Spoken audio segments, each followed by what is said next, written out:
Start mga boss kung ba't tumunog. Teka lang. Ito yung tunog niya mga idol, oh, sa FI niya. Pilitin mo konti. Okay. Oh, patay na, patay na. Hindi ko pa alam kung anong naging problema nito kasi pag mga ganitong tunog, parang ano parang dump truck na Mga Kulawog, magandang hapon sa inyo lahat. Ayan, Kulawog Works. Na may customer tayong baba din na rin. Boss, ano nga ang problema nito, sir? Ano, boss? Vibrate. Tapos naugong sa Kinta. Tercera hanggang 6 pala. Hanggang 6 na. Yun mga Kulawog, ang problema nito kay sir. Ang kay boss pala, first gen. Second gen pala. Check namin tong loob kasi ang problema naman ay nasa loob. Wala sa ibabaw na, sir. Tahimik naman. Taga saan kayo, boss? Laguna, Kabuyaw. Laguna, Kabuyaw. Ayan, dumayo sa atin si sir. Tapos, meron din tayong isang customer dito na pang show, boss. Ano ba nangyari ito, sir? Boss, biglang umingay Biglang umingay? Oo. Hindi, ibig ko sabihin, ano ba to? Pang show to? Pang to, pambombahan. Ayan, pambombahan daw. Start mga boss kung ba't tumunog. Teka lang. Ito yung tunog niya mga idol, oh, sa FI niya. Pilitin mo konti. Okay. Oh, patay na, patay na. Yun mga Kulaog, hindi ko pa alam kung anong naging problema nito kasi pag mga ganitong tunog, parang parang dump truck na Gago! Kaka na dito mga idol kasi ang problema ay nasa loob, hindi man siya lagitig. Nalampagan na, hindi na maintindihan ko anong tunog.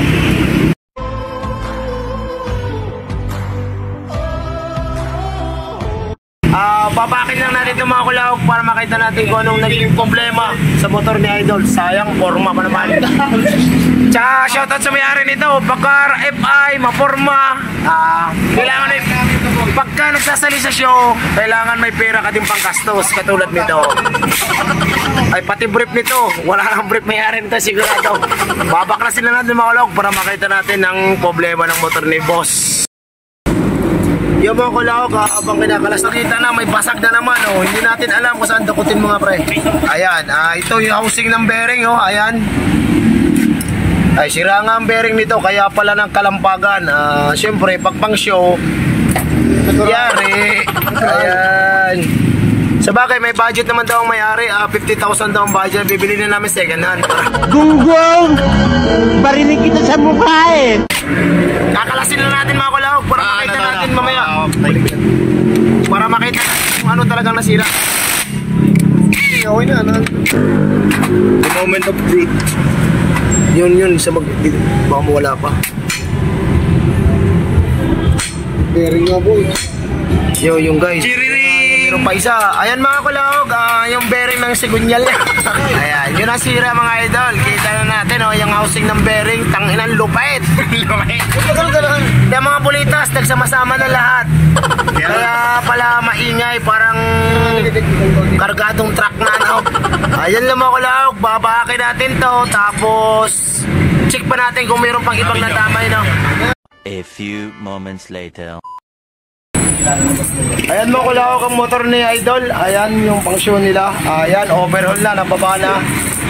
Tapos nagkatama yung nagkatama yung crankshaft niya kasi nabasag nga yung bearing. Ayan, nasan yung isang ayan. Tapos ayan yung side bearing niya. Madaling sabi mga Kulawog, yan ang nagiging problema nung kay boss kaya pala kumalampag. Tapos ano masasabi mo, ma-advise mo sa iba? Huwag kayong bumaba pag hindi nyo kaya mga idol. Hindi, pwedeng bumamba pero basta may pera. Basta may pera, madali yan. Ayan. Parang gastos. Yan mga Kulawog, kahit isagad nyo yung bomba, pag sumabog, kung masira, basta may pambili ka ng pesa, diretso ang bomba. A few moments later. Ito na yung kay boss. Buo na. Gabi na uli. 3 oras natin binuo. Sir, ako na ba? Ayos naman ang tunog. Ngayon, okay na ang tunog nito mga idol. Titistingin na lang ni boss yung tunog ng tercera, kwarta, quinta, naukong din kasi ito. Kaya pinalitan na namin yan ng bearing. Tapos dito naman, buo na rin ang ipay. Palit tayo ng dalawang side bearing. Okay, mamaya. Tapos, try natin kung gusto na rin. Pinalitan na lang crankshaft bearing, side bearing kasi napasag yung kanina. Dalawa na pinalit namin para bago ulit parehas. Kasi pang show kasi ito, ayan, purasahan talaga to, makina nito. Kaya, SGP na rin ang pinalit natin mga idol. SGP na rin. A few moments later. Okay.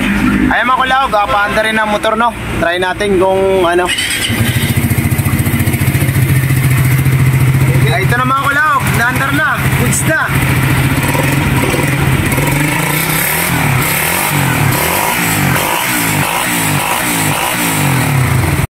Oh my God! Wow! Ibig sabihin anong masasabi mo sa mga nagsushow? Ayan, buo na natin ang FI, no? Tatanungin ito yung kasama, anong masasabi mo? Sabi ko lang huwag kayong bobomba pag wala kayong panggastos. Ayusin mo! Ano? Huwag kayong bobomba pag wala kayong panggastos. Wow, puta na. Yan mga kulaok, huwag na daw bumumba pag walang panggastos kasi pagka wala ka namang panggastos sa makina, ayari ka. Di ba, ilayo mo sa akin to. Ayoko makita ito. Maita ulo ko.